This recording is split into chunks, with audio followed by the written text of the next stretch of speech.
Nasaan yung mister mo? Nasa Cagayan po. Hiwalay na ba kayo ng mister mo? Hindi ko po alam sa kanya kung gusto niya po makipag-iwalay sa akin. Kasal ba kayo? Opo. Sa huwes?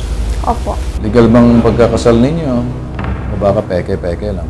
Barangay lang. Barangay po. Sino nagkasal, nag-appreciate sa Mayor po. Ilang taon na kayo nagsama? 6 years po. Sa loob ng 6 years, bakit nagawa ng mister mong dukuting anak mo tapos dinala sa Cagayan na hindi mo alam?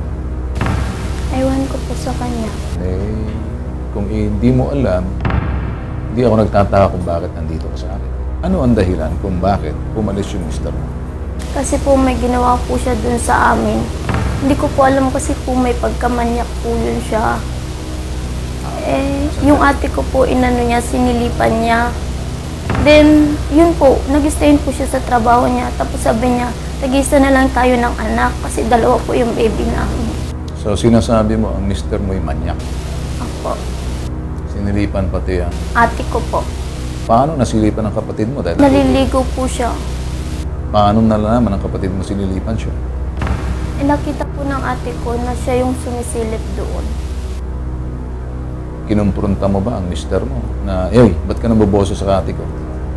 Hindi ko na po naano sa kanya yun. Paano nagawa ng mister mo na dinukot yung bata na hindi mo nakita, hindi nakita ng iyong ina? Nagyaya po siya na magsimba kami. Sabi niya, bibili lang sila. Sinama niya yung panganay namin. Di na sila bumalik. Yun na po yung pagtakas niya papuntang Cagayan. Nasa Cagayan po, nasa kanya. Ano sinabi ng panganay mo? Tumawag po kasi ako dun sa ate niya, sa ate nung ama ng bata, asawa ko. Sabi niya, kausapin mo yung anak mo, may sasabihin sa'yo. Yung tita niya na po. Anong sinabi ng bata? Sabi ng bata, Mama, sakit ko, Papa. Yun po yung sinabi niya. Ay, gusto ko lang po kasi makuha yung bata. Tapos sabi po nung anak ko, tumawag po kasi ako. Masakit daw po yung ng anak ko. Yun lang po. Ilang taon ng bata? 4 years old po. Kung totoo yung sinasabi mo, paano mo nakakausap yung bata? Ano po, dahil po sa tiyahin niya, Saan ang number ng tiyahin? May number ka ng cellphone? Opo, meron po. Nandun po sa ano. Nakuha mo ang cellphone dito taas. So, nasa Cagayan yung mister mo? Opo. Hello? Si Minda, pwede makakausap? Ako nga po. Okay, Minda, nandiyan bang kapatid mo si Michael? Wala po. Saan si Michael makikita ngayon?